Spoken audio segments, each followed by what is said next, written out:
यानी कि 2 दिन के बाद ही वो इंटरनेशनल एजेंसी इंटरपोल के रडार पे आ चुके थे कि वो कहीं भाग नहीं सकते थे। अगर वो थाईलैंड से भागने की कोशिश करती तो इंटरपोल उन्हें वहीं पे रोककर भारतीय एजेंसी को संपर्क करता है कि ये जो ब्लू कॉलर नोटिस जारी हुई है, ये दोनों बंदे थाईलैंड में पाए गए हैं, उनको रोका गया है, आप आगे की फॉर्मेलिटी करें। उसके बाद देखिए, गोवा पुलिस ने पूरी प्लानिंग के तहत सबसे पहले उनका पासपोर्ट जो है वो सस्पेंड कराया। सस्पेंड कराने का मतलब होता है कि कोई भी नागरिक अगर किसी का पासपोर्ट सस्पेंड होता है तो वो दूसरे देश में नहीं जा सकता है। जहां उसका पासपोर्ट होगा, जिस देश का वो पासपोर्ट के साथ घूम रहा होगा, उसे वापस उसी देश में वापस आना पड़ेगा। यानी कि गोवा पुलिस और भारतीय एजेंसी, भारत सरकार कॉन्फिडेंट हमारे सहयोगी विवेक गुप्ता बड़ी जानकारी देते हुए, लूथरा ब्रदर्स को भारत लाने की प्रक्रिया जारी है। ब्रेकिंग फर्स्ट, लूथरा ब्रदर्स को थाईलैंड लेने के लिए टीम यहां पर पहुंची हुई है। आज शाम तक गोवा पहुंच सकते हैं लूथरा ब्रदर्स।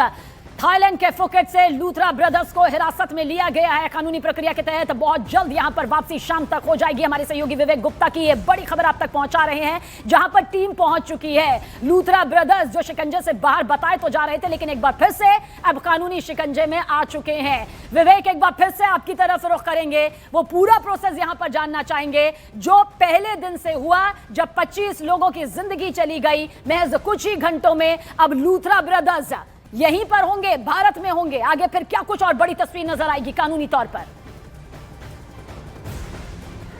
सबने देखिए, बहुत शॉर्ट तरीके से मैं आपको पूरा सीक्वेंस बताता हूं। 6 दिसंबर रात को 11:37 पर यह आग लगती है। 6 दिसंबर 11:45 पर फायर ब्रिगेड को इसकी जानकारी मिलती है। 6 दिसंबर 11:55 पर फायर ब्रिगेड की 4 से 5 गाड़ियां मौके पर पहुंचती है। 12:02 यानी कि 7 तारीख हो जाती है, गोवा पुलिस को जानकारी मिलती है। 12:15 पर गोवा पुलिस के साथ साथ जितने तमाम अधिकारी है वो वहां पे पहुंच जाते हैं। 12:30 बजे गोवा के सीएम डॉक्टर प्रमोद सावंत पूरी टीम के साथ खुद मौके पे पहुंचते हैं। 1 बजे तक जो डेड बॉडीज थी, 25 डेड बॉडी, उनकी दर्दनाक मौत हो चुकी थी, सब बॉडीज को बाहर निकाल दिया जाता है। लेकिन जितना प्रोसेस फास्ट तरीके से गोवा में हो रहा था, उतना ही फास्ट प्रोसेस आरोपी गोवा से दूर दिल्ली में बैठ के कर रहे थे। रात के 7 दिसंबर रात के 1:17 पर दोनों भाई एक पोर्टल पर टिकट बुक कराते हैं थाईलैंड की इंडिगो की, और सुबह 5:30 बजे यानी कि 7 दिसंबर 5:30 बजे ही दोनों भाई दिल्ली से इंडिगो की फ्लाइट पकड़कर थाईलैंड फरार हो जाते हैं। और उनको लगता है कि अब वो देश के बाहर जा चुके हैं, उन्हें कोई गिरफ्तार नहीं कर सकता है।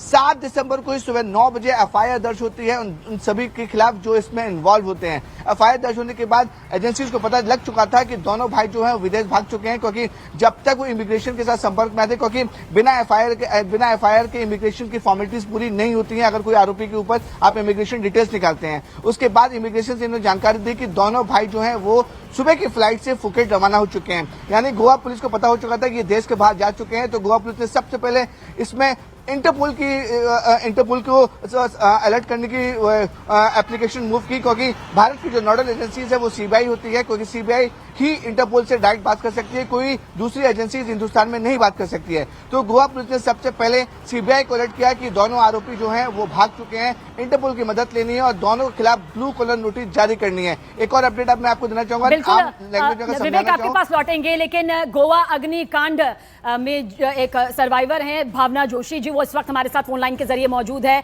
भावना जी, कितनी बड़ी राहत वाली ये खबर कि लूथरा ब्रदर्स अब बहुत जल्द आज शाम तक गोवा में होंगे कानूनी शिकंजे में।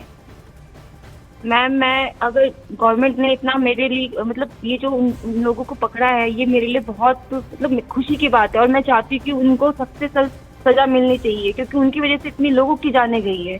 तो उनको बिल्कुल सब सजा मिलनी चाहिए। उनको भी वही सजा मिलनी चाहिए जो जैसे बाकी लोगों को वहाँ पे तड़प के लोग मरे हैं ना, उसी तरह से मैम उनको भी तड़पा के सरकार को मारना चाहिए मैम, जिस तरह से लोग तड़प के वहाँ मरे अंदर। भावना जी, क्योंकि ये पूरा अग्निकांड जिस तरह से रहा, आपके दर्द को यहाँ पर समझा जा सकता है, लेकिन इसके साथ साथ क्या आप मानती हैं जहां पर जब आरोपी भाग जाते हैं विदेशी जमीन पर, सालों साल बीत जाते हैं तब भी गिरफ्त में नहीं आते, या चंद दिनों में ही अब दोनों ये लूथरा ब्रदर्स कटघरे में होंगे? मैम, मैं इसके लिए गवर्नमेंट का जो सरकार है, जो पुलिस ने ये जो काम किया है, जो सीबीआई ने काम किया, पुलिस ने तो खैर नहीं किया, सीबीआई ने जो ये काम किया, मैम मैं इसके लिए उनको तहे दिल से शुक्रिया करना चाहती हूँ कि उन्होंने उनको पकड़ा है और ये चीजें दुनिया के आगे उनको लाया है, और उनको कड़ी से कड़ी सजा दिलाने के लिए बस उनको यही कोशिश कीजिए। भावना जी, शुक्रिया हमसे बातचीत करने के लिए। आपका दर्द और सब उन परिवारों का दर्द समझा जा सकता है, लेकिन एक राहत यहां पर जरूर मिलती नजर आ रही है, क्योंकि अब ये लूथरा ब्रदर्स कानूनी कटघरे में होंगे और शाम तक गोवा में होंगे। 25 लोगों की मौत के जिम्मेदार वो लूथरा ब्रदर्स जो थाईलैंड चले गए थे, फुकेट के होटल से अब हिरासत में ले लिए गए हैं। विवेक, बहुत बहुत शुक्रिया पूरी जानकारी के साथ, लेकिन लगातार आपकी तरफ रुख करेंगे तब तक जब तक कि लूथरा ब्रदर्स की यहां पर वापसी नहीं हो जाती। और आज शाम तक विवेक गुप्ता हमारे सहयोगी ने ये एक्सक्लूसिव जानकारी दी है कि गोवा में होंगे, कानूनी कटघरे में होंगे, कानूनी शिकंजे में होंगे ये लूथरा ब्रदर्स।